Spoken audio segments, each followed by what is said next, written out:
Speech and language at GCMS Elementary. What do speech language pathologists work on? There are several things that speech pathologists can work on in the school setting. One of them is articulation. This would be the pronunciation and talking and the ability for kids to physically move their tongue, jaw, and lips to make speech sounds. We will have a slide later on talking about when certain sounds should be developing. We also work on expressive language. This is the language that your child uses, such as words, sentences, gestures, and writing. We use all of this to communicate. We will also be talking about ways that we can work on your child's expressive language in later slides. You might also hear the term receptive language. This is the ability to understand and comprehend spoken language. For example, a child's ability to listen and follow a direction, such as go get your shoes. We also work on vocabulary. This is the words your child needs to know to understand what they hear, read, and then they also use this to be able to communicate. Speech language pathologists can also work on pragmatics in school. It's also known as social skills. And these are the things that we work on to see how children interact with others.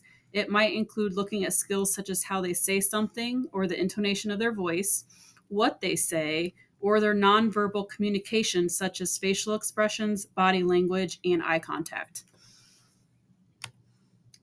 Another area that we work on is fluency. This is the disruptions in the flow of speech, also known as stuttering. It is common for preschool age students to experience a period of disfluency or stuttering. Giving a child a way to communicate is one of the most powerful tools we can give. In the next couple slides, we are going to discuss some communication milestones for 3 to 4-year-olds. So what should your child be able to do? Here's a list of a few things they should be able to do.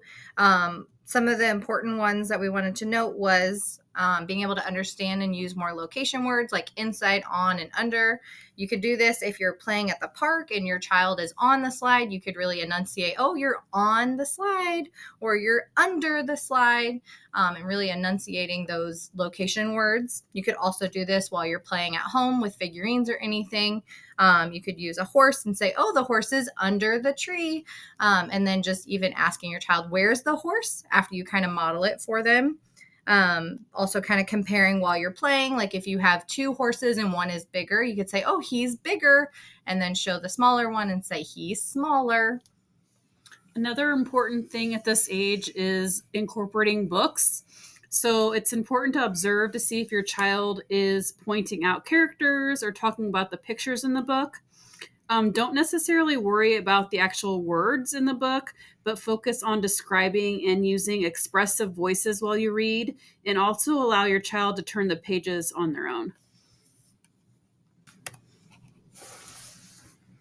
You're good. Yeah. By this age, there are lots of sounds that are still developing. By age 4, most communication should be intelligible to listeners, but the sounds included on the slide are later developing sounds that most kids between the ages of 3 and 4 are still working on.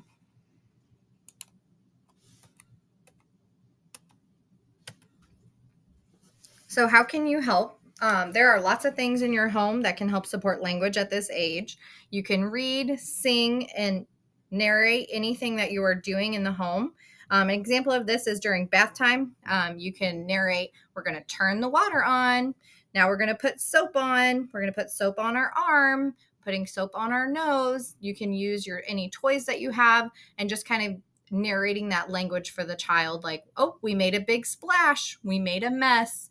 Any of those kind of comments will help expand that child's language.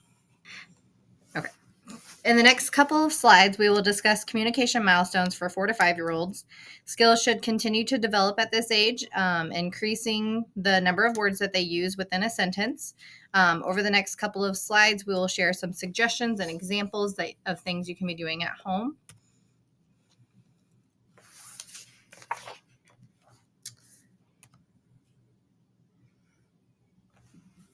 At 4 to 5 years old, one of the things you can start doing is giving your child directions.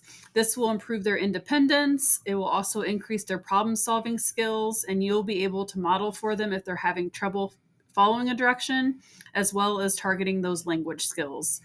Games like Simon Says is a great way to incorporate skills at this age as well. So, how can you help with your child?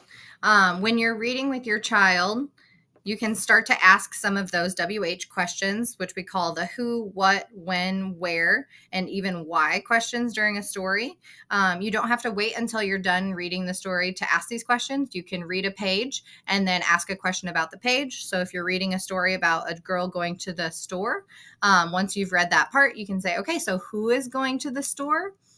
You can kind of pause, give them a second to answer. If they don't answer, that's okay. Go ahead and model the girl is going to the store. So you can give them that language in that part. Also, continue to play board games. This will help teach them the social aspects of playing games. Below here, you'll find these are some different resource websites that you could go to find out more about language development for your child, and then ideas and tutorials for things that you can be doing at home for them. If you have any concerns about your child's speech and language skills, we would love for you to contact us.